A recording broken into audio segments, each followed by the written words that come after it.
화이트 라디오 이동의 뉴스 정면 승부 3부 시작합니다. 계속해서 한미 정상회담과 관련하여 이번엔 경제 분야에 대해 짚어보겠습니다.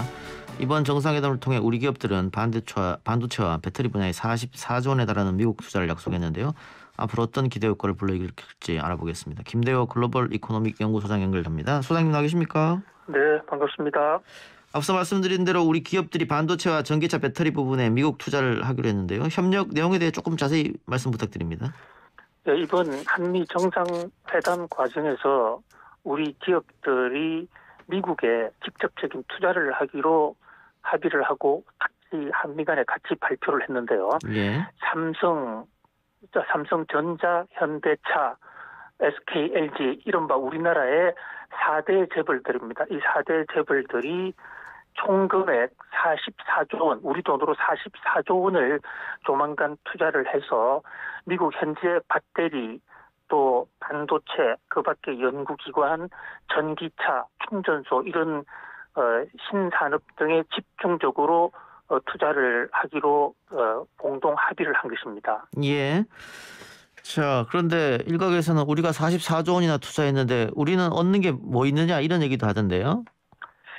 예, 이게 과거에 우리 중상수의 그 경제 시대, 그러니까 서로 식민지를 뺏기는 이런 시대의 논리라면 한쪽에서 주면 다른 한쪽에서는 반드시 뺏기고 서로 합하면 결국 제로밖에 안 되는 이 제로섬 게임이었는데요. 예.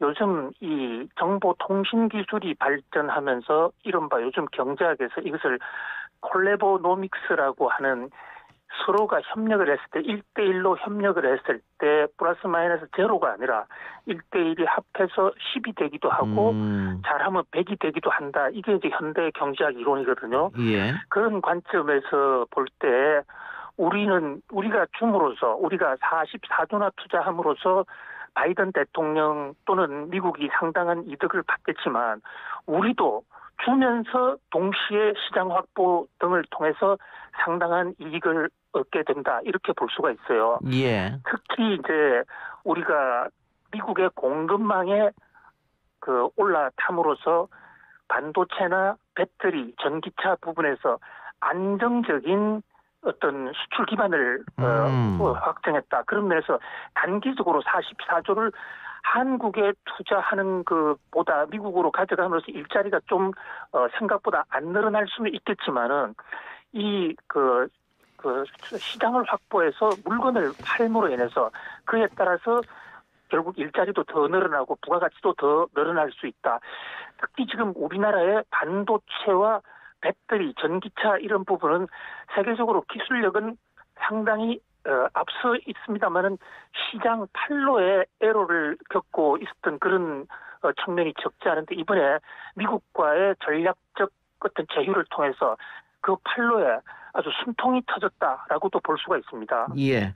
단기적으로 44조 원 투자해서 장기적으로는 그보다 훨씬 많은 것을 가져올 수 있다. 이런 말씀이네요. 그렇습니다. 예. 예. 그렇기 때문에 이 경제계에서도 환영의 뜻을 내비쳤을 테고요. 그런데 네. 우리 정부가 미국 투자를 약속한 우리 기업을 위해서 인센티브를 미국에 요청했다고 하는데 그 내용은 어떤 겁니까? 네, 다시 한번 말씀해 주세요. 우리 기업을 위해서 인센티브를 예, 좀 예. 해달라. 예, 어떤 거 있죠? 예, 문재인 대통령이 직접 요구도 하고 또 우리 정부도 공식적으로 인센티브를 요구를 했죠. 우리가 44조 원이라는 한국 경제에도 투자할 수 있는 돈을 미국에 투자하는 만큼 미국 정부도 거기에 관련된 인센티브를 달라. 이를테면 일정 기간 세금을 깎아달라. 또 세액 공제를 해서 설비 투자나 이 연구개발 비용에 대해서는 세금을 환급해 주는 문제, 그다음에 공장을 마련하는 데 있어서 부지에 대해서도 공공 부지 같은 것을 우선적으로 달라. 이것은 지금 미국 정부가 이 반도체라든지 배터리 이런 국가 전략 산업, 이 국방 수권법이라는 것을 지금 내걸고 국가 안보 차원에서 첨단 산업을 지원을 하고 있는데요. 거기에 미국 기업만 도와줄 게 아니라 이번에 투자하는 한국 기업도 적어도 그 투자하는 정신에서는 미국 기업과 똑같이 또는 미국 기업과 사실상 제휴 협력에서 들어가는 것과 미국 기업과 똑같은 대우를 해달라, 그 인센티브를 해달라고 공식으로 요구를 한 거고 상당 부분은 받아들일 수 있으리라고 봅니다. 알겠습니다. 자, 그런데 이번 공동 성명에서 쿼드와 대만 문제가 언급이 돼서 이 중국이 민감하게 여기는 부분인데 우리에게 혹시 손해는 오지 않을까? 예. 뭐 지금 방금 나온 소식에 따르더라도 이제 미국 중국 외무부에서 이 한국의 한미 공동 선언문 일부에 대해서 특히 대만 문제 또 남중국해 문제, 쿼드 문제에 대해서는 뭐 유감이다라고 표시를 했지만 과거 한 달 전에 일본과 미국의 공동성명이 나왔을 때에 비해서는 그 비판의 강도가 굉장히 낮아졌고요. 예. 또 중국 입장에서 볼 때 이번에 적어도 경제적인 협력한 문제만 놓고 볼 때 구체적으로 중국 경제를 강탈을 하거나 타격을 할 그런 소지가 없는 것이기 때문에 여기에 그 구구절절히 문제를 삼을 필요는 없다. 그런 관점에서 과거에 사드 보복 같은 이런 거 일각에서는 문제를 제기하는데 예. 그것은 조금 과장된 우려일 수가 있고요. 또 우리 정부의 이런 입장, 미국과 이런 협력을 할 수밖에 없는 입장에 대해서도 중국 측에서 상당히 내막적으로 이해도가 있다, 이해를 하고 있다 이렇게 봅니다. 예. 그렇다면 뭐 그렇게 우려할 필요는 없다 이런 말씀이네요. 그래서 적어도 경제적으로 우리가 미국하고 동맹관계를 형성했다 해서 중국에게 특별히 손해될 것도 없고 뭐 중국 입장에서는 조금 신경은 쓰이겠지만 한국에 보복을 가했다가는 그렇다면 오히려 중국의 손실이 더 크기 때문에 오히려 어떤 면에서는 한미 동맹을 하고 있는 한국을 끌어안고 한국과 중국의 경제 협력을 더 강화해야 된다는 그런 필요성이 중국 입장에서는 더 높아질 수 있다 이렇게 봅니다. 알겠습니다. 소장님 오늘 말씀 여기까지 마무리하겠습니다. 고맙습니다. 네, 감사합니다. 지금까지 김대호 글로벌 이코노믹 연구소장이었습니다.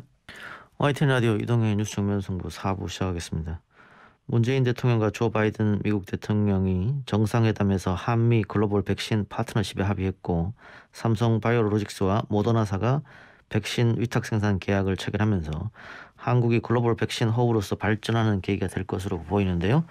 이번 백신 관련 합의에 대해서 최재욱 고려대 의대 예방학과 교수와 이야기 나눠봅니다.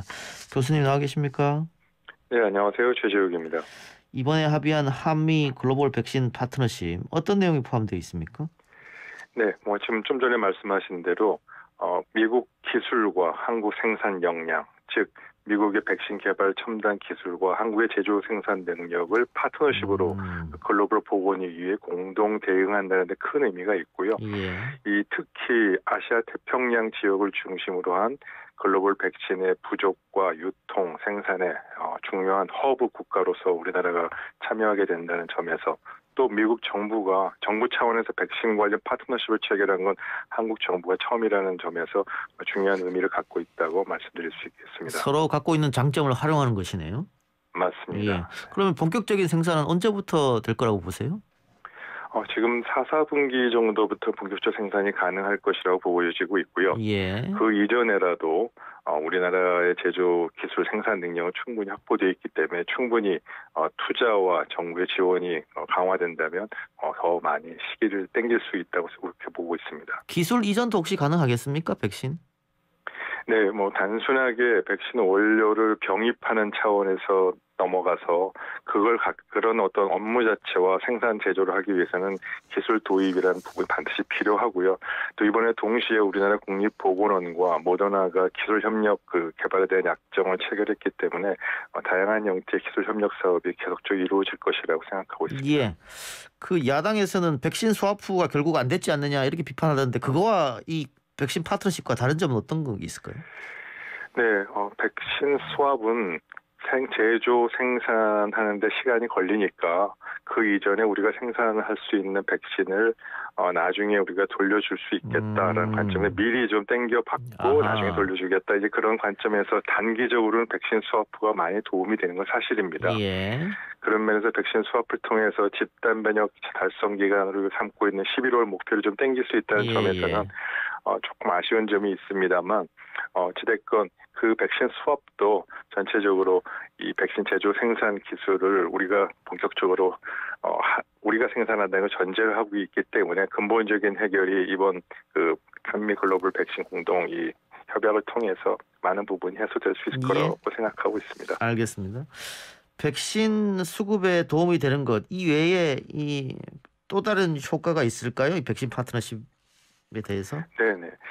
지금 뭐 금년 한 해만의 문제는 아니지 않습니까? 그렇죠. 내년까지도 코로나19가 지속되고 또 새로운 신종 감염병이 계속 발병할 가능성이 있기 때문에 다양한 형태의 백신 생산 능력을 우리나라가 기술 협력을 통해서 확보한다는 관점에서 매우 중요한 계기가 될 수 있을 거라고 생각하고 있습니다. 예, 알겠습니다. 자, 조금 다른 얘기 해보죠. 더불어민주당 백신 치료제 특별위원회가 오늘 회의에서 백신 접종자들에게 인센티브를 부여하는 내용을 정부에 건의했다고 하는데 이 부분은 교수님 어떻게 보고 계세요? 네, 저도 뭐 당연히 그런 인센티브를 부여하는 방안이 반드시 필요하다고 생각합니다. 아하, 예. 그런 이유로는 여전히 그 일부 아스트라제네카 백신에 대한 이 불신과 우려 때문에 접종 예약률도 떨어지고 있고 특히 고령자에서 접종 예약률이 지금 낮지 않습니까? 예. 그래서 이런 부분을 좀 더 활발하게 백신 접종 원활하게 하기 위해서는 인센티브를 부여하는 것이 굉장히 반드시 필요하고요. 특히 고령자를 대상으로 해서 뭐 다양한 그 방안, 백신 접종자에게 경로당을 개방한다든지 일부 고령자들의 사회 활동을 좀 촉진할 수 있는 그런 인센티브를 고려하는 부분은 적절히 검토할 만하다고 생각합니다. 예, 말씀하신 것처럼 이 고령층의 접종 예약률이 떨어지는 것이 백신에 대한 불신 때문인데 반대로 젊은층 사이에서는 그 고령층에서 안 맞겠다고 한 백신을 우리가 대신 맞겠다. 소위 말하는 노쇼 백신인데요. 이게 밀려가지고 저도 전화를 한 4군데 했는데 네. 저는 뭐 다행스럽게 날짜를 받긴 했습니다만 상당히 밀려 있어가지고 전화하기도 참 어렵더라고요.